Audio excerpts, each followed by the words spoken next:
Next week will be 1 year since Lenny's stardom. He scrolled through the analytics to see how the video titled "Eating a Bar of Used Soap" performed. The view count read 347 views. "Fuck!" Lenny screamed as he brought both fists down on his keyboard, snapping the frame in half and sending the keys flying to elevations higher than his view count. During his meteoric rise to fame, Lenny made an unlikely ally in the form of a creative consultant. Troy Briere, otherwise known by his screen name as Purple Panda 9813. Troy lived a double life. To the outside world, he was a devout Christian, a father to 2 young girls and a congregation of 70. Troy's wife was a good person, God-fearing but good-hearted. Troy Briere was a conduit of faith during hard times. When Charles Brixton was diagnosed with multiple sclerosis, Troy created a fund which raised over $30,000 for a top-of-the-line mechanical wheelchair. To his community, he was a saint. No one suspected, not even his wife, the darkness that lurked within him when he shed the skin of Troy Briere and stepped into Purple Panda 9813. Purple Panda had a reputation of being a cynic and a bastard, but he knew VideoTube and internet culture like Cash knew his Martin D35. At first, Troy didn't necessarily like Lenny. In fact, he thought Lenny was, like most, a fly-by-night sensation, trying to make a quick buck on his virality. But eventually, Troy did begin to respect Lenny's dedication, and whether he wanted to admit it or not, Troy enjoyed the darker side of the internet. Troy was well versed in the kind of videos that would get you on some kind of government watch list. Snuff films, beheadings, self-mutilation, bestiality. If it existed, Troy saw it. With knowledge of the dark arts, Troy was a powerful asset for helping Lenny push the boundaries. For Lenny, it was important people kept watching, regardless of the cost. For Troy, he wanted to see how far Lenny would go. With the recent decrease in viewership, Lenny was anxious and desperate to remain top of mind. In an attempt to win his audience back, he reached out to Troy for help. "Can you hear me?" mouthed Lenny. Troy pointed at his headphones. The grainy picture was just clear enough that Lenny could make out his lips. "No sound," Troy said. Troy was a private person, but Lenny noticed in his background was a small library of what looked like leather-bound books. Lenny wasn't much of a reader, but he knew enough to know that a collection like that requires deep pockets. Lenny clicked a microphone with a line through it, and it suddenly changed from white to blinking red. "How about now?" asked Lenny. Troy gave a thumbs up. "Perfect." "So 1 year is next week," Troy said with little emotion. "Yeah, that's my problem." "What is?" I don't have anything planned. I wanted to go big. I know I need to do big, bigger than anything I've ever done before, and I feel like I'm losing them." Troy sat back in his white Herman Miller chair, interlocking his hands behind his head. "That's the nature of the beast. Sometimes you have them, and sometimes they're not within your grasp." Lenny leaned forward, his chair squealing like a wounded animal. "My last video only pulled 347 views, I think. That's an 88% decrease. I've been on a steady decline for months." There was panic in Lenny's voice. Saying it out loud for the first time solidified the reality of being forgotten to time, leaving no legacy, dying without anyone remembering Letty Whitker. "Relax," Troy said in an emotionless tone. "I'm losing my fucking mind here." "Relax," Troy said, with a little more aggression. Troy got up and walked over to the drink cart where fancy crystal jars contained various brown elixirs. Troy grabbed a glass, 2 ice cubes, and poured a glass of a dark brown liquid, then returned to his chair. "I thought Mormons aren't supposed to drink?" asked Lenny in a humorous tone. "And I'm supposed to be taking advice from Lenny, I'm afraid no one will remember me, so I eat my own shit, Whitaker?" There was silence. That cut deep, and it hurt more than even Lenny was willing to admit. Lenny didn't care about much, but he was terrified of not being remembered. Without kids or a wife, Lenny relied on his own talents to build a legacy people would remember him for. He held a cold exterior, but the truth was, the fear of dying alone, forgotten by the world, that sent a chill down his spine. I need to do something big, something to win them back. I have an idea, said Troy as he leaned forward, looking deadpan into the camera. The smirk on his face faded, and Lenny could tell he meant business. But you'll need to be all in. There's no going back once you commit. Without hesitation, Lenny said, I'm in. Troy clicked his tongue and rolled his white leather Herman Miller across the pristine hardwood floor towards a black metal filing cabinet. He reached in and pulled out a little card and wheeled back to the camera. Call this number. They'll send you the supplies you need. Tell them I sent you and to bill me. Consider it a gift from a friend. A shrill voice could be heard in the background of Troy's video. Troy, honey, are you in there? Panic drew across Troy's face. Shit, I gotta go. Troy quickly finished his glass, winced, and hid it under the desk. Troy leaned back in his chair and said, Coming, sweetheart? He winked at the camera, and the screen went black. Lenny held in his hand the number Troy gave him. He didn't recognize the area code, but after a quick search, it turned out to be Kiev, Ukraine. Lenny called the number, and a woman with a thick Russian accent said, Briere Medical Supplies. It's been 1 week since Lenny spoke to the woman with the heavy Russian accent. By the 5th day, with no tracking number, he was certain nothing was coming. The internet is a cruel place. 24 hours without attention left you as good as dead in the eyes of the viewers. Lenny hasn't posted a video in almost 2 weeks. Night after night, Lenny was haunted by the idea of being found dead in his home, rotting in his chair as the flies lay eggs in the sockets that were once eyes. The police identify the body as John Doe, and that is the legacy etched into history until the end of time. Lenny never understood purpose. The idea of setting goals and ambitions always felt like the greatest trap man ever fell for. That was, until he got a taste of fame. Suddenly, Lenny understood why brave men took a chance aiming for the moon, climbing the tallest mountain peaks, putting their body on the line despite every fiber of their being saying, you can and probably will die. Fear of death could not hold a candle to the relief of knowing your footprint will be etched in time forever. Long after you die, you survive through legacy, and that, in itself, is what makes life worth living. Lenny was scrolling through comments on his last video. 212 comments total. That was the least amount of comments he's ever received. While he drank a diarrhea smoothie, he got over 500 comments within the first 12 hours. Lenny could feel his legacy rotting away like the carcass that was once Mittens the cat. He began to relive that horrid dream again when he was startled by a loud bang at the door. Lenny leapt to his feet, knees popping from the pressure of little movement. They tried their best to steady themselves as he wobbled. Blood rushed to Lenny's head as he felt woozy a moment. He held on to his desk while the head rush faded, and he returned back to the land of the living. Lenny wobbled over to the door, checking the eye hole to see the origin of the noise. There appeared to be no one there. Could it be? Lenny opened the door, and lo and behold, standing at his feet in a beat-up brown cardboard box, was the long-awaited package. Lenny bent to lift it, and each knee screamed with a loud crack. He let out a loud, "Ugh," as he used what little muscles he had to lift the box that felt heavier than it looked. Carrying the box over to his desk, he plopped it down to the left of his keyboard. As the box landed, the monitor shook, recalibrating the image on the screen.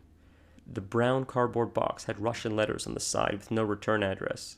A red stamp sat on the top of the box that read in broken English, "Animal, live, no shake." When Lenny opened the box, he was surprised by its contents. 1 tourniquet, 1 bottle of medical-grade isopropyl alcohol, 4 feet of cotton bandage, a 25-milliliter bottle of iodine. The same day Lenny placed his order, still hopeful the package would come. He decided to get a step ahead. and do a little research. Thanks to the wonderful community of Reddit, a user by the name of Dave's Not Near was able to point him to an invite-only website hosted in the United Kingdom, where laws about this kind of topic are more liberal. Eunuch Life UK is a closed community of like-minded men who have taken their life back from the oppressive medical regime. Upon first discovering the site, Lenny couldn't get anyone to answer his questions, but by the end of the week, he was 50 pages into a thread about methodologies and best practices. The general consensus was, it was safer than most dental procedures if done correctly. Lenny felt confident enough and planned the rest of his week in preparation for the big day. VideoTube is tricky. What they allow and deem inappropriate changes from hour to hour. Lenny had one chance to get this right, and the pressure was a lot. In his mind, if done correctly, Lenny would forever be etched into the Internet Hall of Fame, like the kid who fed his brother too many Mentos, or the cat that played the keyboard. Lenny's fridge and counter was stocked with weeks of food, so he wouldn't need to go out during his recovery. With the year anniversary celebration happening in 24 hours, Lenny wanted to treat himself one last time. With a growl that could shake the house, Lenny built up spit in the back of his throat and launched it in his hand. With a moist hand around his shaft, stroking in rapid motion, Lenny began to cry. Chapter 14. It was 7 a.m. the following morning. Lenny looked at the quote that hung above his desk. Our dead are never dead to us, unless we have forgotten them. George Eliot. Lenny thought back to his parents, and for the first time, in a long time, he missed them. He wondered if anyone other than him even remembered they existed, or if they were lost to the endless void of time and forgotten like so many before them. Lenny noticed a nausea that crawled from his stomach into his throat. It was an unsettling feeling he hasn't experienced for some time. The feeling was fear, and if he never felt it again, it would be too soon. But this feeling was different from what Lenny felt before. This wasn't sweaty palms, teeth-chattering anxiety. This was something much deeper, something much more primal. Lenny took a deep breath. His chest rattled as oxygen tried its best to evade the mucus and mold spores that now took home in the deep recesses of his lungs, and he let out a loud whoosh as he inhaled. He spoke aloud to himself, as if he was a coach giving a speech to his team in the last corner of the 7th game. Lenny chanted, remembered forever, remembered for fucking ever. Lenny's face was beet red. He was panting as sweat rolled down the folds of his back. The event started in 30 minutes, and Lenny was as ready as one could be. Time crept at a snail-like pace until it was finally showtime. The smell of burning filled the air as Lenny wedged a rusty, dulled knife in between the rings of the stove element. The rusty knife glowed an eerily orange as the knife hummed from the heat. Distracted by the big event, Lenny grabbed the knife by the metal handle. Fuck! He screamed in agony, dropping the knife to the floor. Thinking quickly, he grabbed the charred-stained oven mitt that hung over the oven and picked the knife up, blowing on it to remove the few hairs and particles that stuck to its hot metal. 5-second rule, Lenny said aloud, as if someone was there to judge his actions. His hand hurt, and he could feel a blister forming on his palm. The stinging sensation was intense, but would be welcomed compared to what's to come in T-minus 20 minutes. Lenny reread the instructions one final time to ensure he was following the plan. Donkey Dong 69 wrote, listen for the humming. Once you've reached this point, the knife should be sterilized to prevent any infection. With the orange knife fading in heat and the medical equipment laid out on his desk, Lenny was ready to begin. Lenny took a deep breath, and with that, he hit the big red button that said, Go Live. Lenny watched as the crowd filled. Chat quickly became a blur of unreadable messages. The view count continued to jump faster than it could count in real time, jumping from 400 to 600, 914, 1465, 2020, 23,089. The view counts skyrocketed, and a smile drew across Lenny's face. The world was ready, and all eyes were on Lenny. Remembered for fucking ever kept playing in Lenny's mind on repeat. The moderators in chat had functions the average user did not have access to. Purple Panda 9813, being the head moderator, used his powers to bring comments from chat and project them to the screen for everyone to see. Rooting for you, Lenny. You got this, buddy. He's a fucking savage. Love you, Lenny. The moral support brought a smile to Lenny's face. A rare sight. Thanks, guys, for the kind words. Shit, when I first started, I honestly didn't know what to expect. Lenny stopped for a moment. He didn't even know where he was going with this thought. I guess, fuck it. I wanted to be remembered. I wanted to know that when I died, I guess, people would say, remember Lenny? I don't know why, man. It's just, it's cheesy. I don't know. I guess it's important. But, well, you guys showed me what it's like to have friends. You showed me what it's like to be a part of something bigger than myself. And for that, I love you guys. Chat filled with hearts. The view count continued to rise with a lightning pace. A comment popped up on the screen. What are you going to eat for us, Lenny? Lenny chuckled. You just wait, he said in a sly tone. Lenny rolled his chair back to ensure his whole body was in frame. He looked at the screen and saw an overweight, dirty man sitting in his broken and stained computer chair. His untrimmed beard, straggly with gray hairs protruding like a game of whack-a-mole. He took a deep breath and dropped his sweat-stained, stretched-out boxers to the sea of garbage that was once a carpet. The comments exploded. What the fuck? Lenny? The fuck is he doing? Fucking faggot. Ugh, I don't want to see this shit. Lenny grabbed the tourniquet and took another deep breath. Under his breath, he said, Here goes nothing. Lenny lifted his scrotum and placed the tourniquet behind the base of his testicles. He quickly tightened the device, and within seconds, Lenny could feel the tourniquet cutting off circulation to his penis and testicles. The tightness was nauseating. Lenny's mind screamed, Take it off, you idiot! But a voice much louder in his mind spoke up. Remembered forever, remembered forever, remembered for fucking ever. The pain was the worst thing he had ever experienced. Lenny remembered the wise words of Donkey Dong. It's all a mental game. Get over that and you'll be okay. Chat went wild as Lenny's genitals went from the pale white to the purple and slowly creeping to a cool blue. The fuck is this idiot doing? Micro penis. He took a deep measured breath to slow his heartbeat. Lenny's penis and testicles felt frozen and dead. The bluish tinge now completely took over, and he no longer recognized his genitals as a piece of himself. It looked as alien as it felt.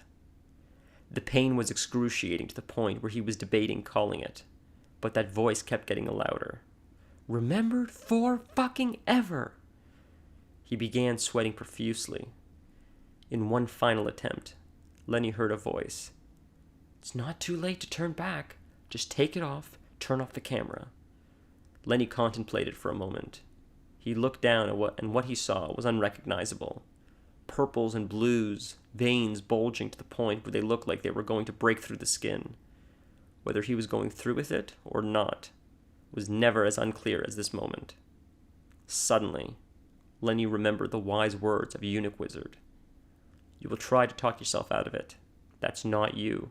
That's society, forcing you to conform. The pain was intense and bordered on euphoria. It was now or never.